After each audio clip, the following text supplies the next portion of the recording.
Tantor Audio, a division of Recorded Books, presents Bound by Passion by Ryan Michele. Narrated by Samantha Summers and Tim Paige. 1. Nix. Bimbos thrummed with activity, people wanting to cut loose and bring in the weekend, drunk, happy, and more than likely, very laid. Music blared from the speakers and drowned out the words of the patrons, putting me in my own world and allowing me to do my job robotically. This was the best part of each day, the escape to work. My past couldn't chase me in my head. Here I was, ready to serve all the drinks. "Hey, Nix!" Taylor called from the edge of the bar, grabbing my attention as I lifted my chin in acknowledgement. I made my way over and put my head down so my ear was closer to her. "Need a rum and coke, fuzzy navel, Jamaican cowboy, and a whiskey straight." I nodded, my hands moving of their own volition. I created the drinks requested and set them up on the tray one at a time. Being a seasoned bartender, my brain held so many different types of drinks, so no thought was needed. It was muscle memory at this point. Tell me a drink, and I could make it in a few seconds. Fancy, complicated, a single shot, all of it was right there for the picking. "Thanks!" Taylor smiled wide, taking the tray after the final drink was placed on it. The faster the waitresses turned over the drinks, the more money they made. Holding them up wasn't an option. There was enough money here to be made for everyone, and the more customers drank, the more tips went in pockets, including my own. Which was the whole point of working, right? Making the dough to survive. Most importantly, the tips were cash. Untraceable, untaxable, undisclosed. "Hey!" was yelled in a condescending, superior way I didn't appreciate. It didn't stop there, though. No, this fool kept on. "Yo, you deaf or stupid?" My survival happened by reading people. A tone, a look, a sigh.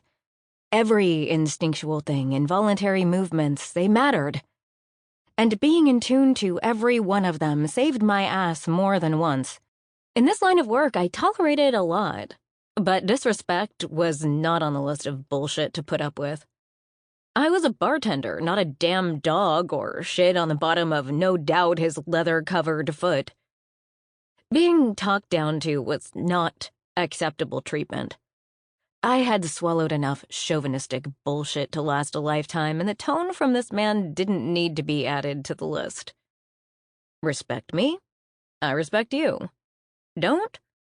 Well, he didn't want to find out. Eyes lifting to the voice instantly, my brow quirked as I studied the fool. It was a silent challenge of sorts, me wondering if the guy was going to sprout more ignorance out of his mouth to go along with his tone, or would he catch the unspoken hint and change his approach? The man appeared pissed off as his eyes narrowed at me, pinching so tight it gave me a headache. Somehow, in his world, I was the culprit in his anger. What the fuck did I do? Well, I didn't run over him like a puppy in heat. Fuck that. No man would get that response from me. "I need a Bud Light bottle." The voice came at me. No please.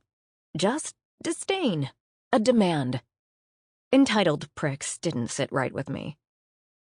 A retort was on the tip of my tongue, just begging to come out. The natural sarcasm that dripped from my veins was getting harder and harder to hold in over the time I'd been here. Especially working in a bar, the instinctive reactions to dish out what was thrown at me had become an internal battle. Suppressing who you really were, bearing it low inside yourself, was an intensely difficult daily challenge. However, it was necessary. Head down, do the job, blend in. That was what I told myself thousands of times during each and every shift. Make no waves, and then the world wouldn't come crashing down around me. Invisibility was key. The life of a chameleon. Change and adapt to my surroundings. I had mastered it, mostly. A hand slammed down on the bar top, making the bottles and glasses tremble, and the sound caught attention from many of the people around us as they all turned to look, the noise level going down a touch.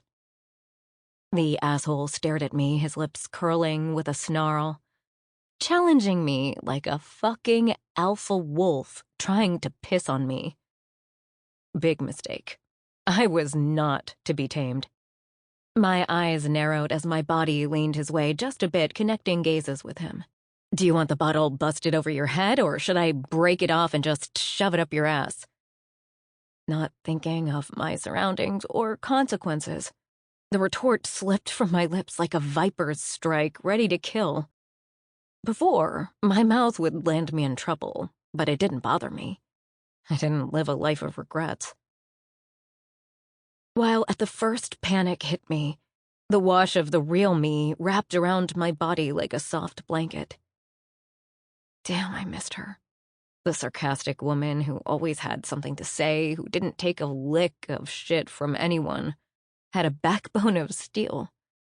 Said what I wanted when I wanted. Whatever happened, happened. I said what I needed to say and made no apologies about it. Being submissive and quiet was wearing on me. Each day picking away at the fibers of my personality.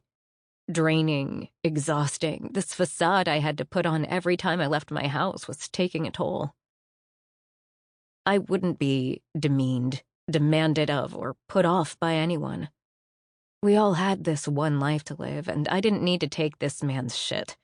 Consequences be damned.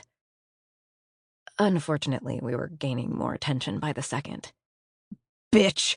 The man lunged over the bar, coming toward me.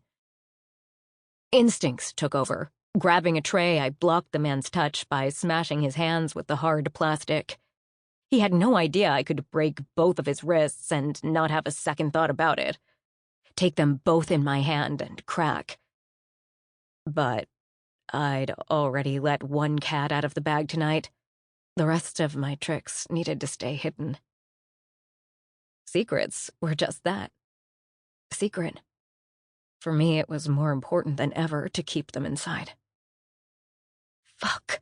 Did I just seriously fuck up? Buddy, the bouncer from the front door, showed up like, poof, a magician, grabbed the man from behind and carried him away from the bar, no doubt throwing him out of the building. Here was to hoping he would either get an attitude adjustment or be banned from the place. Or maybe I could go to his home and teach him how to speak to women. He had no respect at all. Dickheads were all around me, but this one, for some reason, got to me.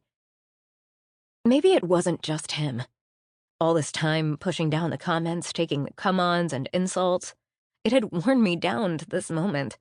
The split second I could no longer keep the tiger inside me in her cage. Blinking, I focused and calmed my breathing.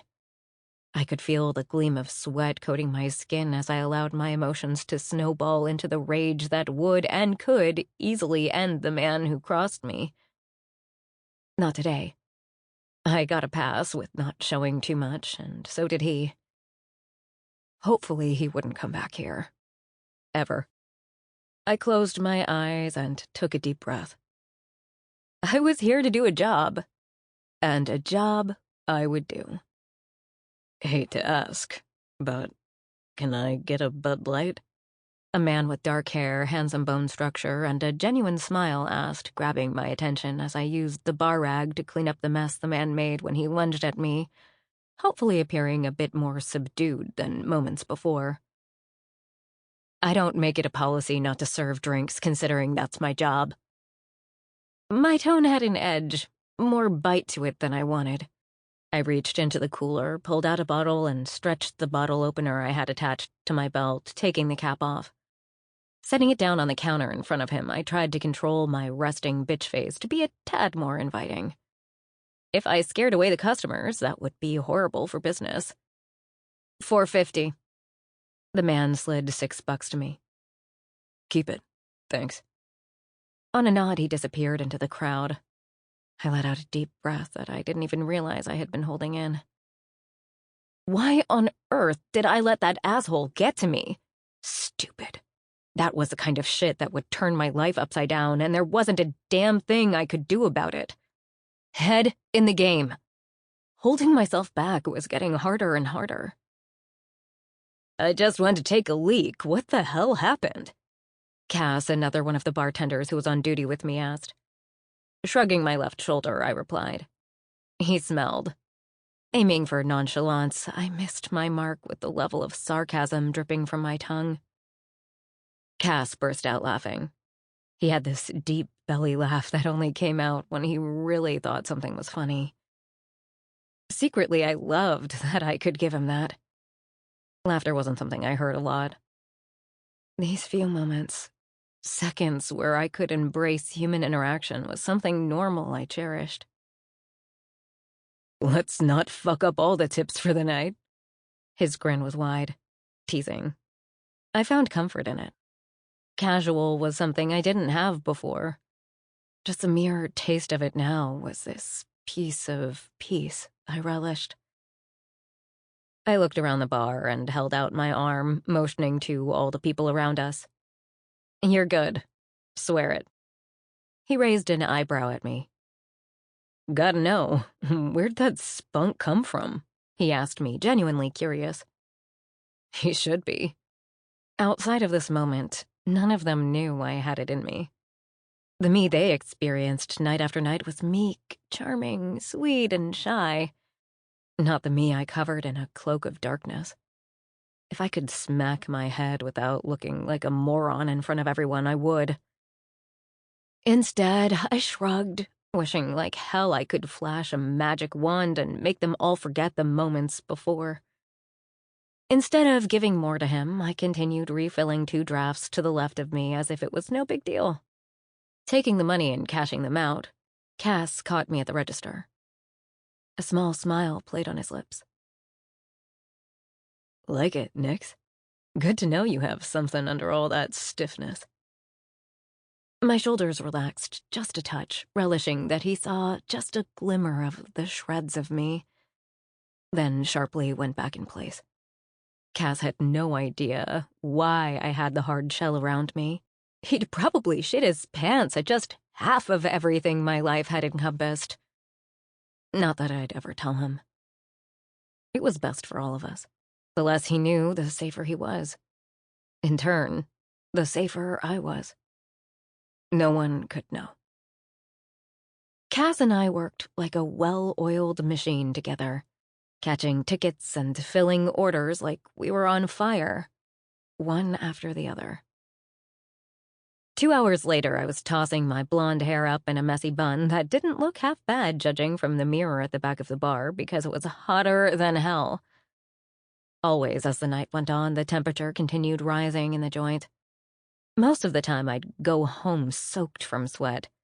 Thank fuck for good makeup, or it would be running down my face. The tip jar behind the bar grew and grew.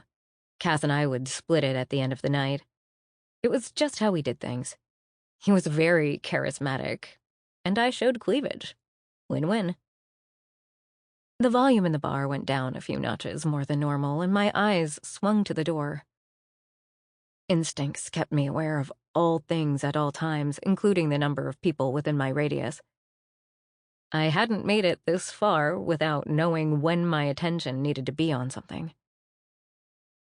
Immediately, I found what, or should I say who, was pulling everyone's attention their way.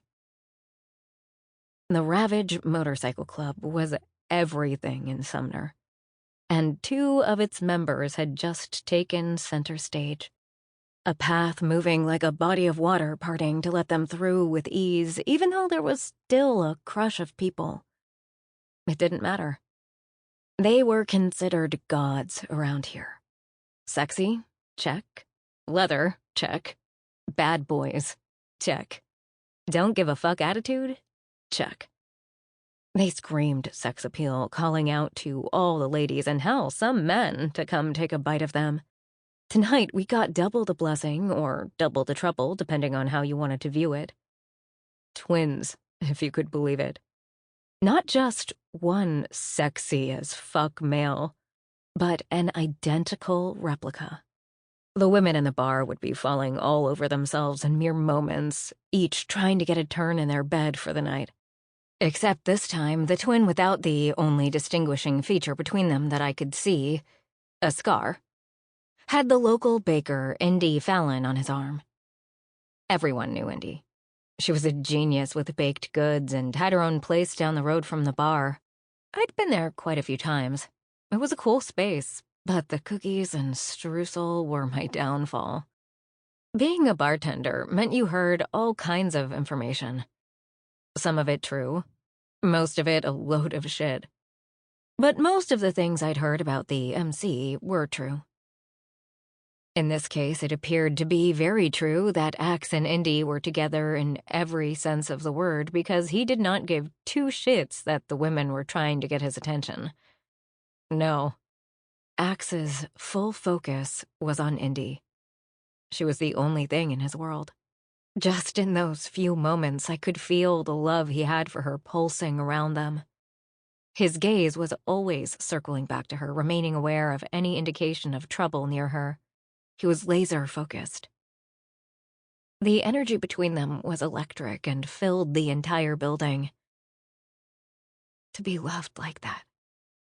I shook my head at the thought. That shit was meant for other people, not for me. Not before, not now, and not ever. It wasn't in my cards to be important to someone. That devotion, caring, bond, actual love, passion.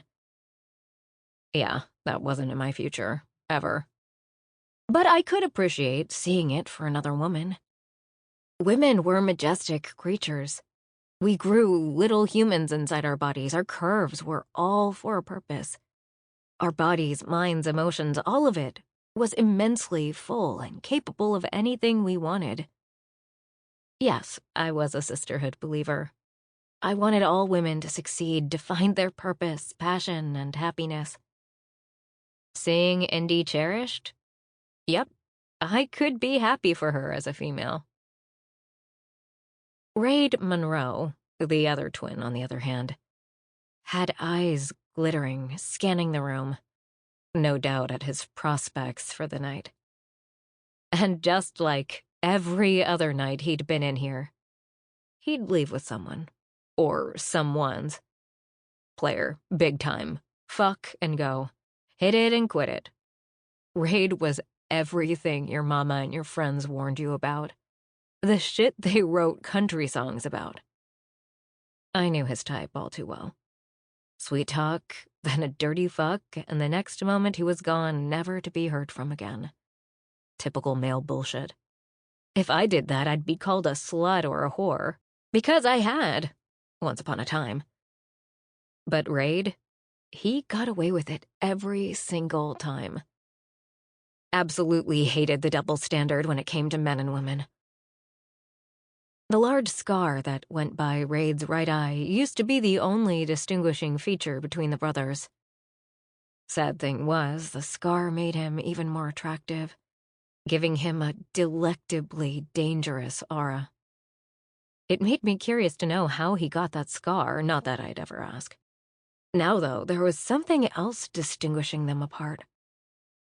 Raid had cut his hair. Once long like his brother's, he cut it on the sides very short and left it a little longer on the top. Interesting.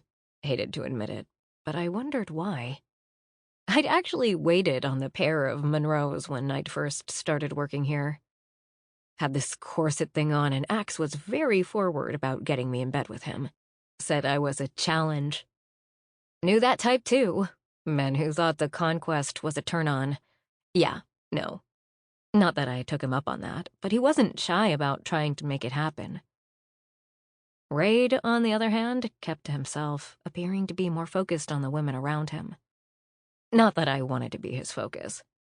He was not someone I wanted to be connected to in any way. No. Raid was known throughout this town and probably state or country with their reach. That would not be good for my blending into the background routine. Him not paying attention to me was a blessing. Regardless of the undeniable sex appeal that oozed off the man, I would not succumb to the temptation. Even though there wasn't a doubt in my mind he could make it a night I'd never forget. As the three of them made their way through the crowd to a back booth, the noise level increased and orders needed to be filled. Back to business. I was happy to keep busy.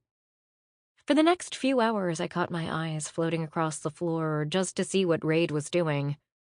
It was stupid. No way in hell I'd want him to ever catch me. However, I was human and could appreciate the dreams he could star in later tonight for me.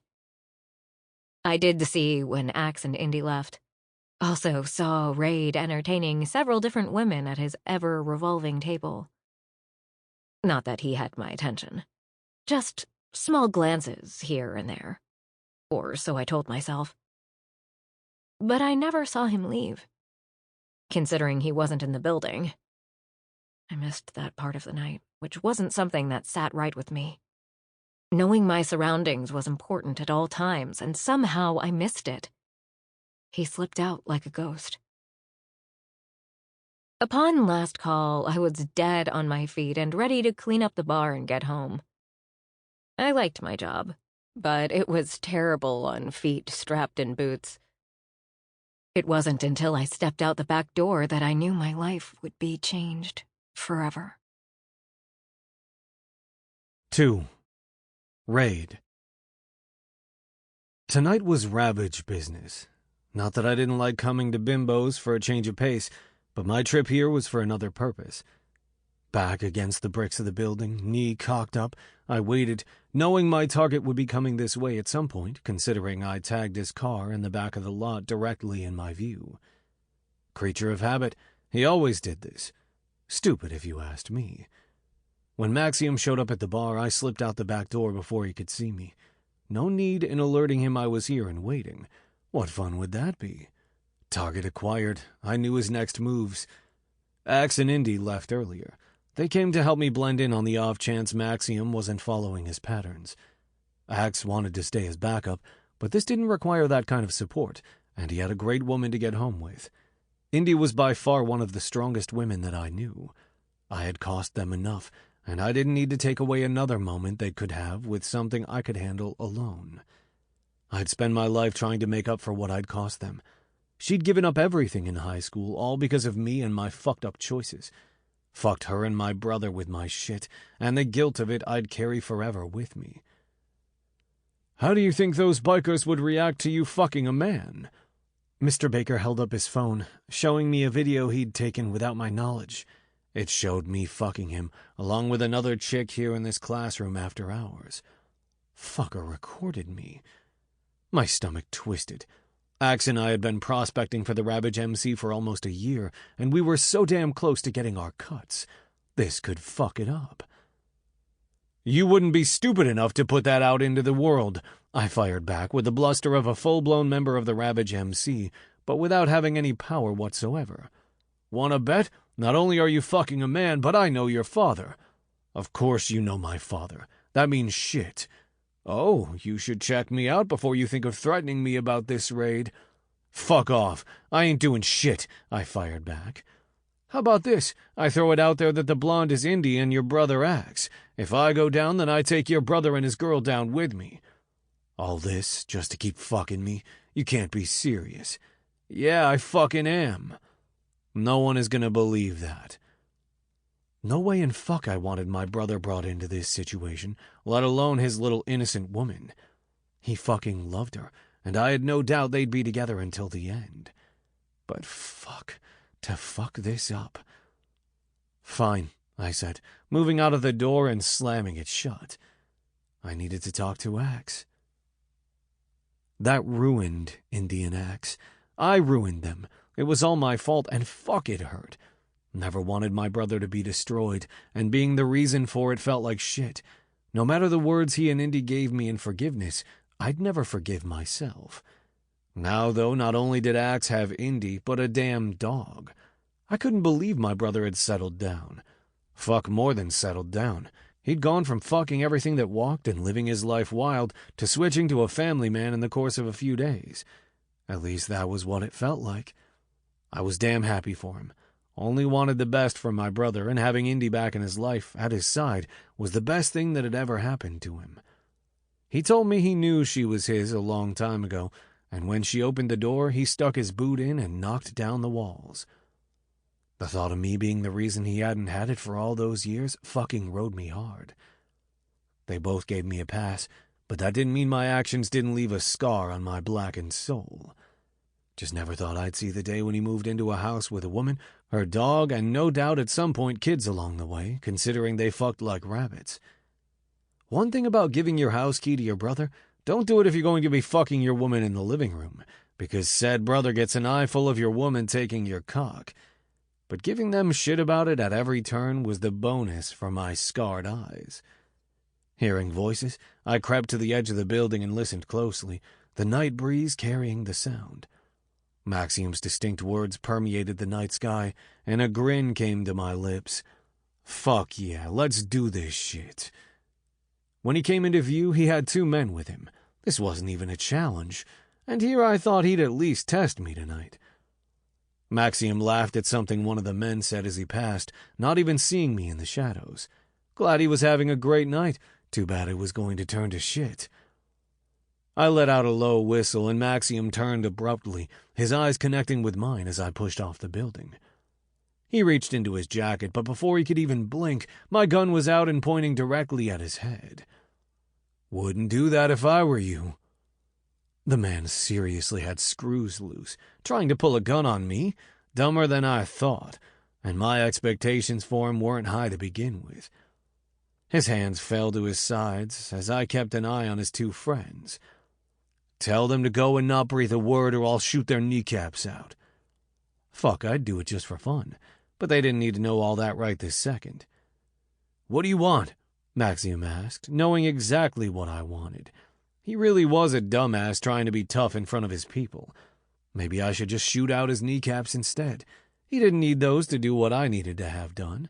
I really hate repeating myself, I answered, then looked directly at each of the men at Maxium's sides. Shoo! They were like pesky little gnats, turning from their friend and fleeing like their asses were on fire. Oh, I called out, and both of them halted. I pulled out my phone. Say cheese. The camera's flash went off through the night sky, briefly illuminating the space. Now I know who to come and visit if this shit gets out. Now, go. They took off once again, hopping into 2 separate cars, and I snapped pictures of their license plates. My memory was good, but evidence was better, and it made stronger blackmail in the long run. Visual was always best. One thing I'd mastered was blackmail. I'd need to get all their information once I got back to my computer and have it ready just in case. Now, Max, we have a bit of a problem. Max crossed his arms over his chest. I made a tisking noise and stated, hands down or I'll gut you, then shoot you once I'm done. At least he was good at following basic directions, like putting his arms down. Just not the ones that really counted. Raid, look, I took a few steps toward him. No, there's no raid look bullshit. You didn't do your job, and now I'm trying to decide if I should just put you out of your misery or see if you can get yourself out of this clusterfuck. I can fix it, it's just going to take more time. My gun was still up and pointed at the man's head as I assessed him. Pressed jeans, long-sleeved dress shirt, and leather shoes. Yeah, he was well out of his league with the club. Too prissy. Thought his balls were big but didn't have any to back them up with. Hated pricks like him. All show and no go. You've had plenty of time. You just chose to be a pussy. It's not that easy. The board has blocked me at every turn, but I have one more card to play. Knees, I told him, and he fell to them instantly, surprising me. Knew he didn't have balls, but fuck me. Pussy wasn't the word for him. What would be lower than that? Do I need to beat the shit out of you just to get it through your head? No, I swear it'll be done in a week. The cold metal of the gun touched his forehead and he flinched back. My head shook. Never flinch with a gun to your head. It might accidentally go off. It'll be done, I'm so sorry, Maxium stated, almost on the verge of whining. Hated fucking whiners. The door to the back of the building opened, and the beautiful blonde bartender stepped out, bag across her body and a tired look on her face. She paused, taking in the scene, then held her hands up. "I didn't see a thing," she stated calmly, and started to make a move around us. Sample complete. Ready to continue?